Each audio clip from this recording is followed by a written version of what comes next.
मध्य प्रदेश में फिर लगेगी मंत्री विधायकों की क्लास। आप सांसद राघव चड्ढा ने केंद्र सरकार से पाकिस्तान सरकार से बातचीत करने की अपील की, तो वहीं भारतीय पहलवान विनेश फोगाट को पेरिस ओलंपिक में अयोग्य बताने का मुद्दा भी लोकसभा में उठाया गया। नमस्कार, मैं पूर्णिमा मेहरा और आप देख रहे हैं TFD इंडिया लाइव।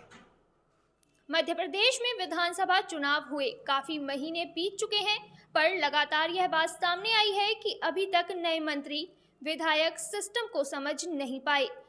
सुनने में ये बेहद चौंकाने वाली बात लगती है, पर कहीं ना कहीं इसमें सच्चाई छिपी हुई है।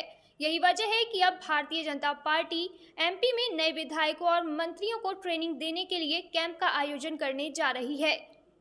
संसद सत्र के बाद बीजेपी के सीनियर मंत्री नए मंत्रियों को कामकाज समझाएंगे। अब MP में अगर ऐसी बात हो रही है तो इससे साफ है कि वहां की सरकार फिलहाल नए मंत्रियों के काम से संतुष्ट नहीं है। बता दें कि प्रदेश कार्य समिति की बैठक में सत्ता संगठन के नेताओं ने ट्रेनिंग के कैंप को लेकर विचार किया था। वैसे आप सरकार के इस फैसले को लेकर क्या कहेंगे, कमेंट में जरूर बताएं। पर हम अपनी अगली खबर की तरफ बढ़ते हैं, जो कि आप सांसद राघव चड्ढा से जुड़ी हुई है। आज राघव चड्ढा ने केंद्र सरकार से अपील करते हुए कहा कि उन्हें गुरु नानक देव जी की जन्मस्थली श्री ननकाना साहिब तक सुरक्षित गलियारा स्थापित करने के लिए पाकिस्तान सरकार से बातचीत करनी चाहिए।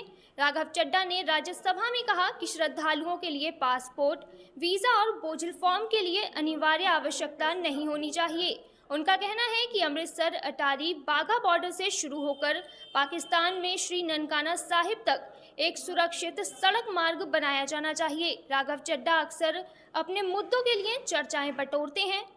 हालांकि उनकी इस अपील पर सरकार का क्या रुख होता है, यह देखने वाली बात होगी। लेकिन अब विनेश फोगाट को पेरिस ओलंपिक में कुश्ती के फाइनल मुकाबले से अयोग्य बताने का मामला लोकसभा में भी उठाया गया है। सुबह तक जहां देश में भारतीय पहलवान विनेश फोगाट के फाइनल मुकाबले में पहुंचने का जश्न मनाया जा रहा था, राज्यसभा सांसद सुधा मूर्ति ने भी विनेश फोगाट को शुभकामनाएं दी थी। उन्होंने कहा था कि वह इस मुकाबले के अंतिम परिणाम आने तक इंतजार करेंगी, क्योंकि तब वह बहुत अच्छे से जश्न मना सकते हैं।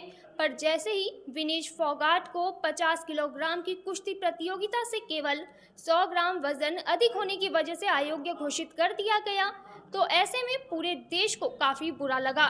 लेकिन जो भी विनेश फोगाट ने हमारे देश के लिए किया, वह बेहद गर्व की बात है। उनका प्रयास सराहनीय है। खेल मंत्री मनसुख मंडाविया ने कहा कि विनेश फोगाट को हर संभव मदद दी गई और प्रशिक्षण के लिए भी वित्तीय सहायता दी गई।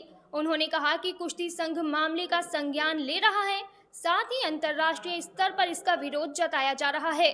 खेल मंत्री ने ये बताया कि विनेश फोगाट ने एक दिन में 3 मैच जीतकर फाइनल में जगह बनाई थी, पर दुर्भाग्य से फाइनल से पहले उनका वजन कुछ ज्यादा पाया गया। ऐसे में खेल के कड़े नियमों की वजह से उन्हें अयोग्य घोषित कर दिया गया। इस मामले पर अब पूर्व सांसद ब्रजभूषण सिंह के बेटे का बयान भी सामने आया है। उन्होंने इसे देश का नुकसान बताया है। उनका कहना है कि फेडरेशन इस पर विचार करेगा और देखेगा इसमें क्या कुछ किया जा सकता है। वैसे आपकी इस पूरे मामले पर क्या राय है, हमें कमेंट में ज़रूर बताएं और देखते रहिए TFD इंडिया लाइव। धन्यवाद।